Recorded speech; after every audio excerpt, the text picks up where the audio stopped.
How's it going, everyone? Larry here with the Farmstead Way, and today I want to talk about relationships and marriage.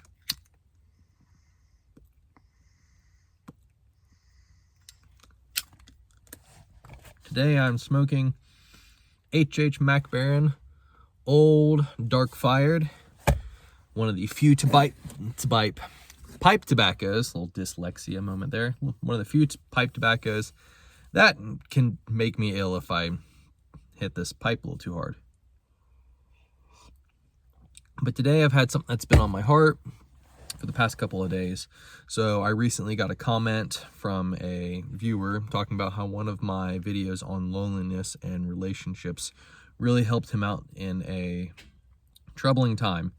And that really meant a lot to me. I went through the exact same thing as a teenager, young man, and I wish I would have had some consoling wisdom that would have helped me through this situation. And I know it's a big topic with young men today, and that's girls. Now, I'm 30, and it doesn't really seem like I've been out or that far detached from the youth, but I guess I am in a sense. But I want to talk today about how I married my first girlfriend. You heard it right. You guys have probably heard bits of this story, but I married the very first girlfriend I ever had. And we've been married 7 years this year. We've got 2 children, and we have a very strong marriage that has been through a lot, but it has made us very strong together. So for those of you who have not heard this story, I'm going to keep it very brief. Teenager, lonely, girl acted like she liked me, led me on like crazy, broke my heart. I asked her out and she rejected me, and that was awful. I never felt so alone, and it was bad. I turned to pornography to try to help me emotionally, and then when I felt really lonely and sad, I used pornography when I was feeling really lonely and sad, and then when I felt miserable from watching pornography, I tried to make myself feel more lonely and miserable by watching all these videos that had all these love songs and goofy stuff in it. So I figured out something about myself. When I fall for a girl, I fall head over heels, and I fall hard. There's no like, oh, I think I like her. It was just, I couldn't do it. I knew that after that incident in high school happened, that this next one needs to be the one, because my heart cannot take this.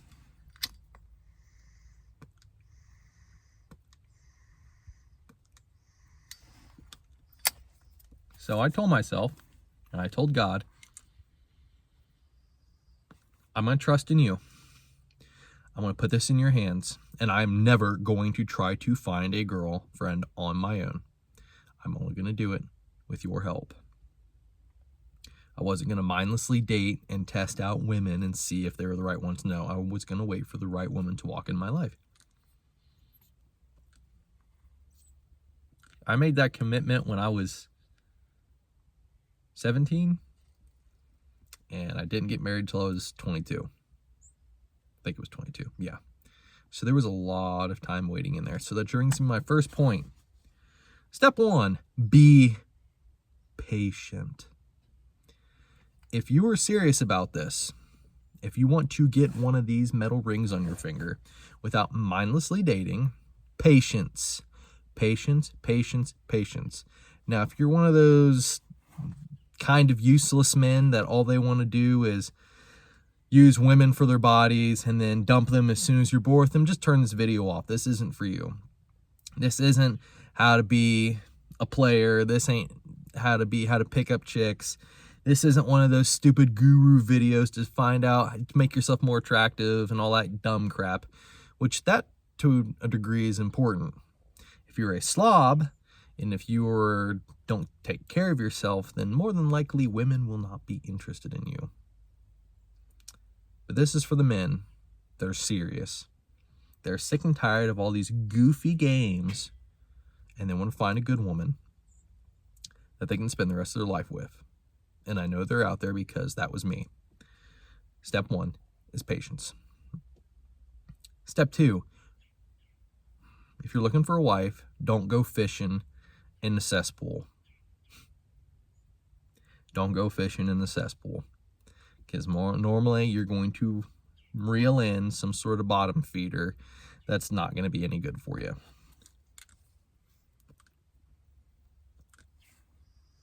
You're going to find a girl that's probably been the community bicycle, or she's going to use you. You need to find someone that has either had very little dating experience or no dating experience at all, because more than likely she doesn't want to be doing the whole crazy dating thing too. You know what women really want more than just a man's physical features, if you know what I'm saying? They want a man's heart, a man's mind. They want to feel safe and secure. They want to feel protected. They want to feel loved. You need to be able to provide that for them. You need to be able to be that rock for them. And if you go looking for women that don't care about that, they just want to party, be a part of this, I don't know, goofy dancing around half naked on TikTok culture, you're not going to find it.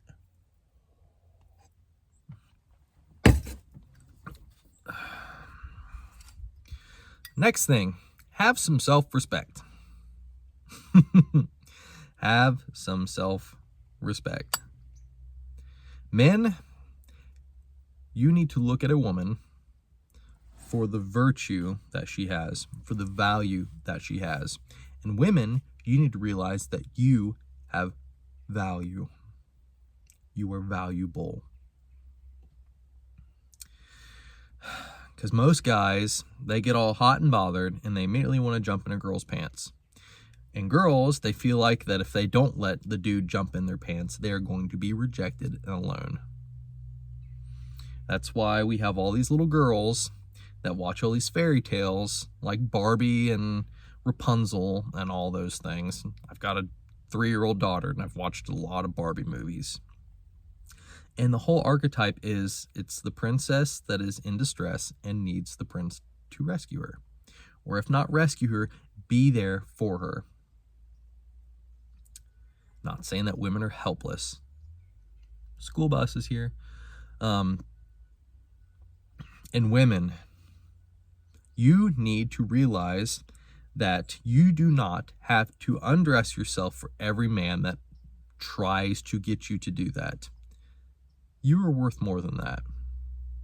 And if you want to find a man that's going to give you more than just 15 minutes of fun,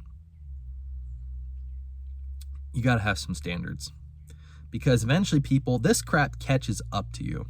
I've seen the aftermath of people that all they do is party. All they do is sleep around. And guess what?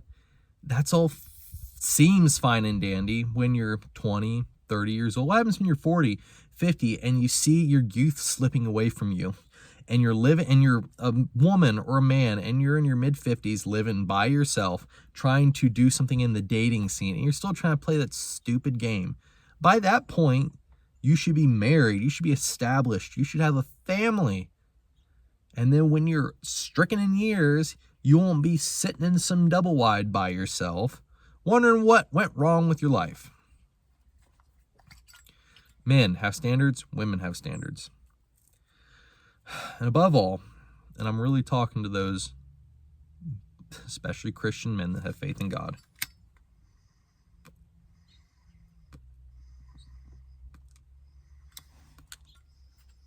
prayer. Trust God.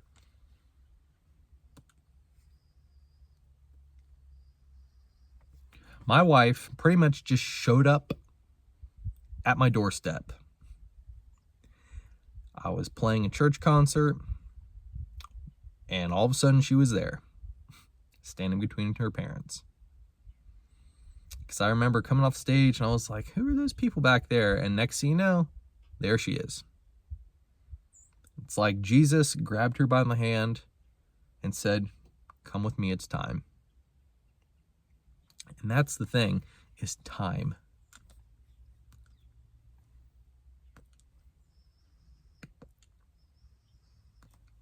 Because kids, you want to get married, you're going to have to grow up a little bit.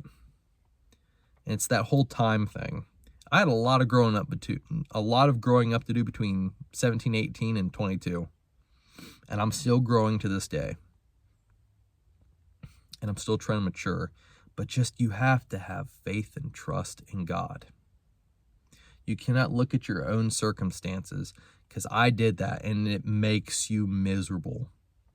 I used to have a photo album on my phone of empty chairs in front of me when I'd go to restaurants, because I would just go to, I'm like kind of a floaty-ish free spirit. I would be the kind of person to be like, nah, I'm just going to go to a movie by myself or go out to eat by myself. And I remember at least 9 to 12 pictures on my phone of empty chairs in front of me at a restaurant.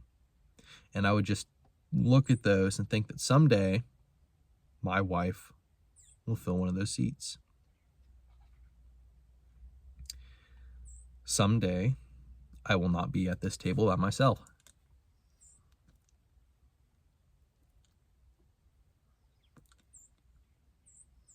Someday I won't have to go to a movie theater and feel miserable because all these other kids are running around with their girlfriends and I'm here all alone. Another thing that I really want to tell you guys is it is possible. I know this might seem goofy to some people, but like I said, this video is for the people, the young men who are serious about this. I know they exist. I'm not the only one. This kind of stuff does happen. The Lord will give you the desires of your heart. You just have to be patient. That's why I love the story of Abraham when he did not have a son. He is stricken in years. He's inside of his tent and he's just talking to God. What am I going to do? I have no male heirs. What am I going to do? I'm like 100 years old. My wife's like 100 years old. It's not going to happen. The angel of the Lord takes Abraham and says, all right, go out, look up. What do you see? Stars. I will make your descendants as numerous as the stars in heaven. How about you stop looking at what you can do and look at what I can do? Get out of your goofy little stuffy tent and look at my creation. If I can do this, what makes you think I can't give you a son?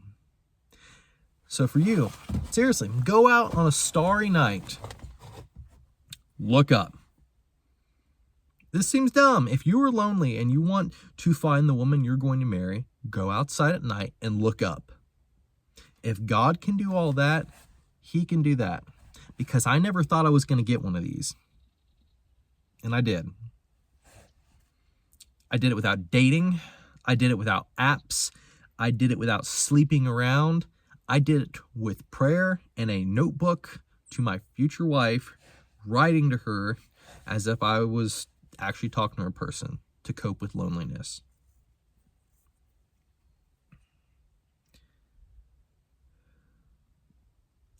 That's how you do this, kids. It is possible.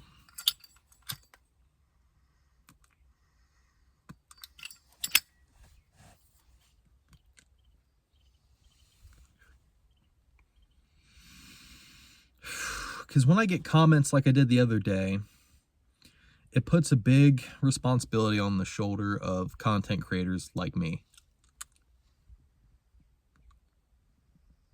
Because I'm not just putting goofy crap up there for entertainment. I want to help you because I wish someone would have helped me. And sometimes there is no one else out there. Sometimes your parents can't help you. Sometimes your siblings, your friends, your pastor, your youth pastor. Sometimes no one can help. They can give you advice that seems shallow, but They just can't help. And trust me, this journey is not going to be easy. There's going to be a lot of temptations, a lot of bumps in the road, and a lot of heartache.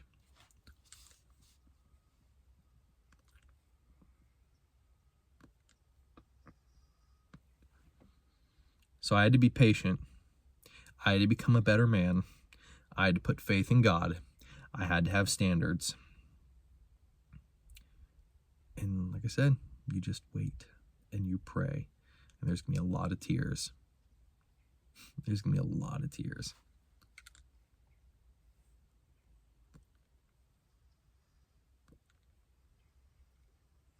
I just hate seeing what's going on with the youth.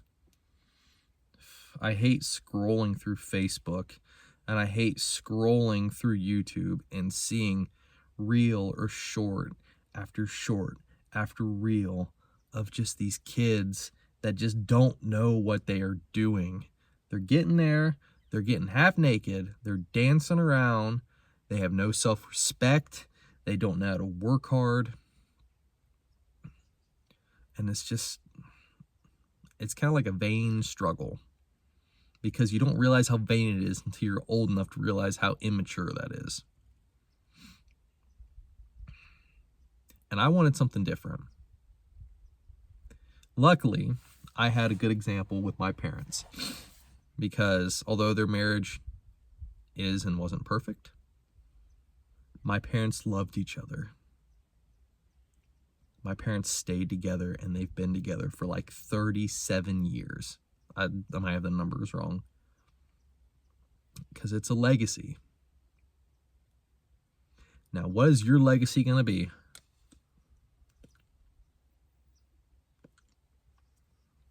And I'm not saying that everyone has to do this perfectly. And I'm not saying that if you've dated a couple of times, then you've soiled yourself. No, that's not the case. But what do you want your legacy to be? That daddy was a college partier that had a body count as thick as a phone book, that he did drugs, partied, slept around? Or do you want a dad that did his best to be righteous and holy before God and before his wife, and to be able to tell their kids, it's like, I have only ever been with your mother, not just sexually. I have only ever been with your mother. I prayed for your mother. I courted your mother. I engaged your mother. And I married your mom. My wife is the only person I've ever been with in any capacity. And with women, what do you want your legacy to be? Now, there's grace and forgiveness for any sort of debauchery that people seem to get themselves involved with. But do you want your legacy to be thousands of hours of YouTube, TikTok shorts of you dancing around in booty shorts, trying to get as many likes, shares, and all that stuff as you possibly could? Or do you want to be the girl that was precious? She had self-respect. She wasn't just going to drop her panties for any dude that came by offering her a good time. I said, no. I don't want that for my children. And I feel like that's so much emphasis is that with just the men. No, that goes with you too, women. Girls, you need to have a legacy that your kids can be proud of. Because although all the party culture, this sexually lewd culture is fun, it leads to death. And although I'm sure there's going to be people that are going to get on here and make fun of me and be like, well, I had sex with 5-6 girls in just my sophomore year in high school and I'm not in ruin. Yeah. How does that make you feel? Where are you at now? Does the girlfriend you have respect you? I doubt it. Is she going to trust you? I doubt it. So, if you want to marry your first girlfriend, you're going to have to hone yourself into something that is greater than what you are now. I mean, that sounds really dumb and vague, but it's going to be a challenge. It is going to be an uphill battle. You can do it. You'll find her. You'll find him. Trust me. I did. And it was worth every minute of heartache that I endured. And now on the other side of it, it was only 4 or 5 years that I had to deal with that, of waiting, and it goes by fast. We got to be better people. And I don't want you guys to be lonely, because I didn't like being lonely. And, I know this is kind of a random topic for a homestead channel, but this is one of the topics that hit close to home. Because how do you start a homestead? You have a home. What makes a home? A family. What's a family comprised of? A husband, a wife, and children. So if you like this video, like, share, subscribe. If you know someone that's going through a rough time that this video can help, please share it to them. I wish someone would have shared something like this to me. So I'm going to enjoy the rest of this pipe, chug the rest of this coffee, and go inside. I'm probably going to take care of the animals first. My chickens are looking at me like they haven't been fed in weeks. A bunch of fat chickens. Just like, share, subscribe, comment below. Let me know if this was helpful. Love you guys. Take it easy.